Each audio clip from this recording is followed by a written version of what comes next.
Hello friends, welcome to my channel sharpen maths. आज हम लोग सीएसआर नेट नवंबर 2020 में पूछा गया था जो दो क्वेश्चन कॉम्प्लेक्स एनालिसिस का। बहुत सारे कॉम्प्लेक्स एनालिसिस के क्वेश्चन पूछे गए थे, मैं ऑलरेडी डिस्कस कर चुका हूँ। मैं जो सीएसआर नेट नवंबर 2020 का जो क्वेश्चन का सोल्यूशन डाला हूँ, 3-4 वीडियो, 30 क्वेश्चन का अप्रोक्स वीडियो अपलोड कर चुका हूँ, तो आप देख सकते हैं वहाँ पे बहुत सारे क्वेश्चन का ऑलरेडी अपलोड कर चुका हूँ। यहाँ पे दो क्वेश्चन देखेंगे, वो कॉम्प्लेक्स एनालिसिस का है। और कॉम्प्लेक्स एनालिसिस मैं अपने चैनल पे पूरा थ्योरम के साथ प्रीवियस ईयर सीएसआर नेट का भी अपलोड कर चुका हूँ। आप प्लेलिस्ट विजिट कर सकते हैं, डिस्क्रिप्शन में आपको लिंक मिल जाएगा। तो वो जो क्वेश्चन पूछा गया था मैं ऑलरेडी बताया था। ये जो क्वेश्चन, फर्स्ट क्वेश्चन यहाँ पे लिया हूँ, वो लिया हूँ स्क्वाज लीमा पे। और स्क्वाज लीमा मैं प्रॉपर 2-3 वीडियो अपलोड किया था, एक स्क्वाज लीमा, स्क्वाज पीक लीमा, दोनों में थोड़ा डिफरेंस होता है। और वो जो अपलोड किया था उसी पे बेस्ड ये क्वेश्चन पूछा गया है। और थोड़ा सा यहाँ टेस्ट कर दिया था कि f0 = 0 तो दिया था, बट f0 = भी 0 दे दिया था। तो इसको ये यहाँ पे मेन पॉइंट यहाँ पे था कि इसको समझ के आपको आपको कुछ माइंड में क्लिक करना चाहिए था कि यहाँ से क्या पता करना था कि ऑर्डर ऑफ जीरोज को बारे में पता करना था। उसके बाद जो स्क्वाज लीमा का जो प्रॉपर स्टेटमेंट है, जो भी उसके प्रॉपर्टी जो वो अप्लाई करने से ये क्वेश्चन इजीली बन जाता है। जैसे एक क्वेश्चन को मैं सॉल्व करता हूँ। F Z is analytic in unit disc में एनालिटिक है, ठीक है। सच दैट f0 = 0, जीरो पे फंक्शन को 0 मिल रहा है और साथ में f'0 = भी 0 दिया हुआ है। The possible value of f1/2 will be. तो स्क्वाज लीमा अप्लाई कर जो मैं वीडियो बनाया था वहां पे भी मैं बताया था कि सबसे पहले तो एफ एनालिटिक होना चाहिए यूनिट डिस्क से यूनिट डिस्क में।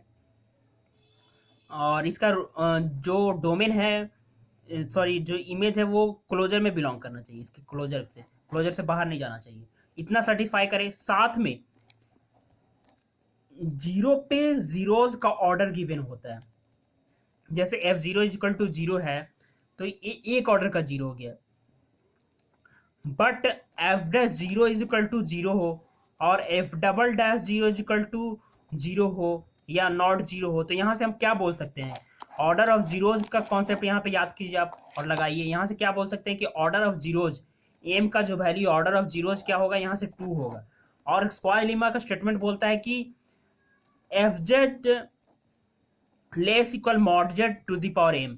फर्स्ट रिजल्ट, इतना कंडीशन सेटिस्फाई करने के बाद पहला नंबर एनालिटिक होना चाहिए यूनिट डिस्क में, और जीरो पे जीरोज का ऑर्डर पता होना चाहिए। तो वहां पे एम जो है जीरोज का ऑर्डर होता है, और mod of F Z less equal mod Z to the power M होता है, ठीक है।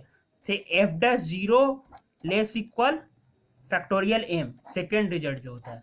तो यहाँ पे तो इसका काम नहीं है, ये इसका काम है नहीं, इसका काम है कि F Z less equal mod Z to the power M. इस कॉन्सेप्ट को लगाने से क्वेश्चन बन जाएगा, क्योंकि एफ डेरिवेटिव के बारे में तो पूछा नहीं है, बस 1/2 पे फंक्शन का वैल्यू पूछा है कि 1/4 होगा, पॉसिबल वैल्यू क्या होगा, -1/4 होगा, 1/3 होगा, -1/3 होगा।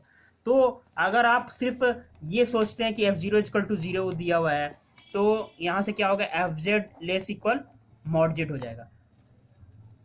तो ये कब होता है? जब एक ऑर्डर का 0 होता है तब होता है। अगर ये 2 ऑर्डर का 0 हो, एम ऑर्डर का 0 हो, तो पावर एम हो जाता है। जनरलाइज्ड बोल सकते हैं, जनरलाइज्ड स्क्वाज लीमा, इसको थोड़ा जनरलाइज करते हैं, या फिर एक्सटेंडेड स्क्वाज लीमा। तो यहाँ पे जनरलाइज करने से पावर एम हो जाता है। तो ये कॉन्सेप्ट यहाँ पे लगेगा। तो यहाँ से आप क्या बता सकते हैं, f'0 = 0 दिया हुआ है, तो ये तो 2 ऑर्डर का 0 तो पक्का होगा, क्योंकि f'0 यहाँ से क्या हो सकता है, या तो 0 हो सकता है, या f' नॉट इक्वल टू 0 होता है, हो सकता है। तो f' नॉट इक्वल टू 0 होगा तो बोलेंगे कि 2 ऑर्डर का 0 है। अगर f'0 होगा तो बोलेंगे कि 2 से भी ज्यादा ऑर्डर का जीरोज का जीरोज जो है, जीरोज का ऑर्डर 2 से भी ज्यादा होगा 0 पे। तो यहां से ये बोल सकते हैं। तो यहां से क्या पता चल रहा है कि m का वैल्यू ग्रेटर इक्वल 2 है। तो यहां से क्या बोल सकते हैं कि F Z less equal mod Z to the power 2, तो बोल ही सकता है एटलीस्ट 2 या 3, इतना तो बोल सकते हैं, ठीक है। तो अगर सपोज मान लेते हैं, ये केस लेते हैं, ठीक है, कि m का वैल्यू 2 है, 2 ऑर्डर का जीरोज है, तो यहां से f1/2 का वैल्यू क्या होगा? 1/4 होगा, लेस इक्वल 1/4 होगा। तो एक जो ऑप्शन दिया है कि -1/4 का -1/4 छोटा होगा 1/4 से, तो छोटा तो होगा ही। 1/4 भी इससे लेस इक्वल में को सेटिस्फाई करेगा, बट 1/3 क्या सेटिस्फाई करेगा? 1/3 इससे बड़ा है, छोटा जरूरी नहीं होगा। तो 1/3 और -1/3 क्या सेटिस्फाई करेगा?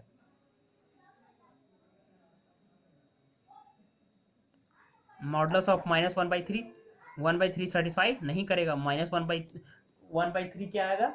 इससे बड़ा वैल्यू है तो इसको सेटिस्फाई नहीं करेगा। तो यहाँ से ये दोनों ऑप्शन क्या हो जा रहा था? डिस्कार्ड हो जा रहा था।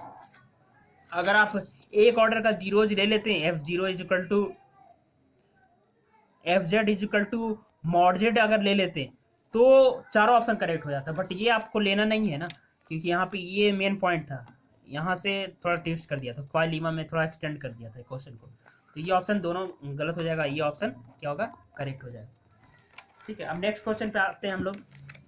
नेक्स्ट क्वेश्चन काफ़ी बेसिक क्वेश्चन है, जो कॉम्प्लेक्स एनालिसिस में हम लोग जीरोज का डिफिनेशन पढ़ते हैं, सॉरी पोल्स का डिफिनेशन पढ़ते हैं, एसेंशियल सिंगुलरिटी का डिफिनेशन पढ़ते हैं, रिमूवेबल सिंगुलरिटी का डिफिनेशन पढ़ते हैं। तो उसी पे बेस्ट ऑप्शन दिया हुआ है, तो इसको आप सिंपली कर सकते हैं। जैसे यहाँ पे गिवन है क्वेश्चन कि for z not equal to i let fz = e⁻1/z + i - 1 given है। तो which of the following are correct? f has finitely many zeros होगा। ठीक है, ये single choice SCQ part B में पूछा था। f has sequence of zero that converged to a removable singularity of f। Removable singularity sequence of जो इसका zero जाएगा वो रिमूवेबल सिंगुलरिटी पे f के कन्वर्ज करेगा, ये बोल रहा है। थर्ड ऑप्शन जो है f has a sequence of zeros that converged to pole of f, pole पे कन्वर्ज करेगा। फोर्थ ऑप्शन बोल रहा है कि इसका जो सीक्वेंस ऑफ जीरोज होगा वो f के एसेंशियल सिंगुलरिटी पे कन्वर्ज करेगा। ठीक है, तो सबसे पहले हमें क्या फाइंड करना है इसका? सबसे पहले हम लोग इसका जीरोज फाइंड आउट करते हैं, जीरोज, क्योंकि सीक्वेंस ऑफ जीरोज मिल जाएगा उसके बाद ही हम बता सकते हैं। तो इसको जीरोज फाइंड करने के लिए क्या करना है? e⁻1/z + i - 1 = 0 से इसको क्या करेंगे? Sorry for inconvenience. तो इसका सीक्वेंस ऑफ जीरोज इसको इक्वल 0 कर देते हैं, इसको सेटिस्फाई करवाते हैं और z का वैल्यू निकालते हैं किसके लिए इसको सेटिस्फाई करेगा। तो e⁻1/z + i = 1 लिख सकते हैं। अब इसको और आगे प्रोसीड करेंगे तो क्या लिख सकते हैं? 1/z + i = 1 को क्या लिख सकते हैं? e⁻i2n π लिख सकते हैं कि नहीं? बताइए। e⁻i2n π का वैल्यू 1 आता है, generalise cos 2nπ + i sin 2nπ। तो cos 2nπ क्या होगा?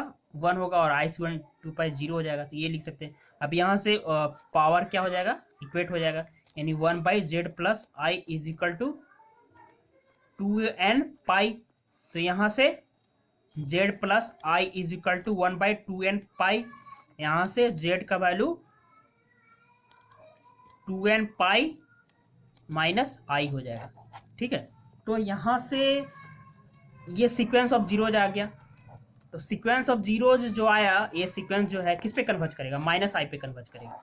ठीक है, अब सीक्वेंस ऑफ जीरोज -i आ गया। अब इसी के बारे में ऑप्शन में पूछा गया है कि -i जो है रिमूवेबल सिंगुलरिटी है इस f का, -i जो है पोल होगा, -i जो होगा एसेंशियल सिंगुलरिटी, क्या होगा आप बताइए? इजीली आप यहाँ से आप बता सकते हैं, नहीं तो आप सीक्वेंस ऑफ जीरो, ये जो सीक्वेंस ऑफ जीरो एक डिफिनेशन ये भी जानते हैं आप कि limit point of sequence of zeros is called isolated essential singularity, या फिर यहाँ पे लिमिट लगाइए और z टेंस टू -i लगाइए। ठीक है, तो ये क्या होगा? नॉट एग्जिस्ट आएगा। अब नॉट लिमिट अगर किसी पॉइंट पे नॉट एग्जिस्ट आता है तो मैंने ऑलरेडी बताया हुआ है सिंगुलरिटी के डिफिनेशन में प्रॉपरली पूरा अच्छे से एक्सप्लेन करके कि ये इसको हम लोग इसेंशियल सिंगुलरिटी बोलते हैं।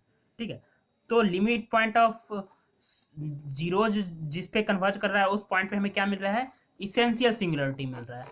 और फर्स्ट ऑप्शन इस तरह से डिस्कार्ड कर सकते हैं, बोल रहा है फर्स्ट ऑप्शन में कि फाइनाइटली मेनी जीरोज होगा। बट जीरोज जो आ रहा है वो एक सीक्वेंस आ रहा है, वो सीक्वेंस में एन कार्डिनलिटी के बराबर टर्म होते हैं, यानी इनफाइनाइट नंबर ऑफ टर्म होते हैं, तो इनफाइनाइटली मेनी जीरो जा रहा है। तो यहाँ से फर्स्ट ऑप्शन भी गलत हो गया।